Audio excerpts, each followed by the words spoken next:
పద్మిని ఏకాదశి. పద్మిని ఏకాదశి హిందూ సంప్రదాయంలో అత్యంత విశిష్టమైన అరుదైన ఏకాదశి. దీనిని కమల ఏకాదశి లేదా పురుషోత్తమ ఏకాదశి అని కూడా పిలుస్తారు. సాధారణంగా సంవత్సరానికి 24 ఏకాదశులు వస్తాయి.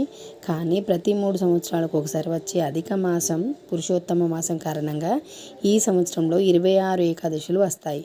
అలా అధిక మాసంలోని శుక్లపక్షంలో వచ్చే అత్యంత పవిత్రమైన ఏకాదశి ఈ పద్మిని ఏకాదశి.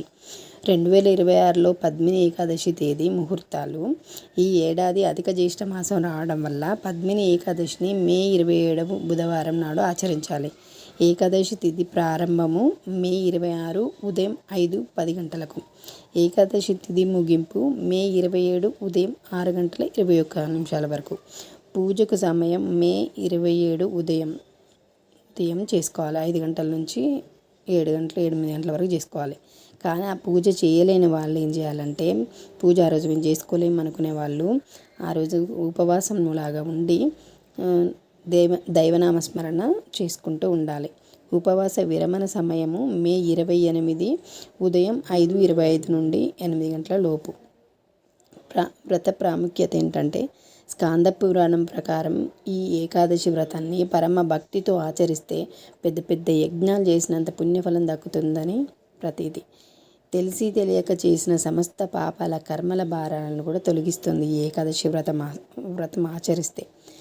ముఖ్యంగా ఏకాదశిని చేసిన ఈ పద్మిని ఏకాదశి ప్రాముఖ్యత ఏంటంటే, సంతానం లేని దంపతులు ఈ వ్రతాన్ని ఆచరిస్తే గుణవంతుడైన సంతానం కలుగుతుందని నమ్మకం. లక్ష్మీనారాయణులను ఈరోజు కలిసి పూజించిన వల్ల ఇంట్లో సుఖశాంతులు ఐశ్వర్యం లభిస్తాయి. పూజా విధానం ఏంటంటే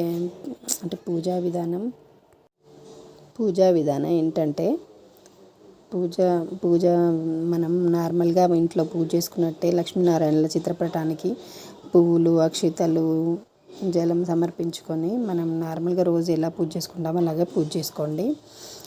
కలశం కొంతమందికి అలవాటు ఉంటుంది. అలా కలశం అలవాటు ఉన్న వాళ్ళు కలశాన్ని కూడా స్థాపించుకొని పెట్టుకోండి. పూజ చేసినంతసేపు మనం దైవనామస్మరణాన్ని పెట్టుకొని పూజ చేసుకుంటూ ఉండాలి. నారాయణ నారాయణ నారాయణ శ్లోకాలని నారాయణ మంత్రాన్ని జపిస్తూ పూజ చేసుకుంటూ ఉండాలి. పెద్దగా దీనికి అవన్నీ చేయాల్సింది లేదు. సాయంత్రం పూట మాత్రం అంటే ఈ ఉపవాసం ఉంటాం అనుకునే వాళ్ళు సాయంత్రం జాగరణ కూడా చేయాలి. జాగరణ చేసి సాయంత్రం గుడికి వెళ్ళి తులసి దళాలు సమర్పించి, ఇంట్లో కూడా తులసి దళాలు సమర్పించుకోవాలి. తులసి దళాలు మాత్రం ఏకాదశి రోజు కోయకూడదు. అంతకుముందు రోజు తెంచి పెట్టుకున్న పూలని తులసి దళాలని మనం పూజకు ఉపయోగించుకోవాలి. ఇలా పూజ చేసుకోవాలి. మనస్ఫూర్తిగా మనం పత్రం పెట్టుకున్న, పుష్పం పెట్టుకున్న పూజనే అండి. మనం నైవేద్యాలు మనకు తోచినట్టు పండ్లు, ఫలాలను నైవేద్యంగా కూడా పెట్టుకోవాలి.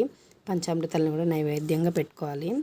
వ్రత కథ ఏంటంటే, పద్మపురాణం ప్రకారం త్రేతాయుగంలో మహిష్మతి నగరానికి చెందిన కృతవీర్యుడు అనే రాజుకు ఎంతమంది రాణులున్నా సంతానం కలగలేదు. సంతానం కోసం రాజు తన భార్యలలో ఒకరైన పద్మినితో కలిసి అడవులకు వెళ్ళి ఘోరమైన తపస్సు చేశాడు. అయినా ఫలితం లేకపోవడంతో అనసూయాదేవిని తలుచుకున్నంతనే ఆమె వచ్చి రాణి పద్మినికి సూచన ఇచ్చింది. అధిక మాసంలో వచ్చే ఏకాదశి వ్రతాన్ని అత్యంత నిష్ఠతో ఆచరించమని చెప్పింది. అలాగే ఆమె ఆచరించింది. ఆమె భక్తికి మెచ్చిన శ్రీ మహావిష్ణువు ప్రత్యక్షమై ఒక గొప్ప బోధన చేశాడు. ఆ వ్రత ప్రభావంతో ఆమెకు కార్తవీర్యార్జునుడు అనే అత్యంత పరాక్రమవంతుడైన కుమారుడు జన్మించాడు. రాణి పద్మిని దేవి పేరు మీదుగానే ఈ ఏకాదశి పద్మిని ఏకాదశి పేరు వచ్చింది. ఏకాదశి ముఖ్య గమనిక ఏంటంటే, ఏకాదశి రోజు అన్నం, బియ్యం, గోధుమలు, పప్పు, ధాన్యాలు తీసుకోవద్దు. కేవలం పండ్లు, ఫలాలు లేదా సాబ్దాన అంటే నేను ఉండలేను అనుకునే వాళ్ళు సాబ్దాన బియ్యంతో ఏదైనా వంటకం చేసుకుని పలహారం చేసుకొని తినాలి.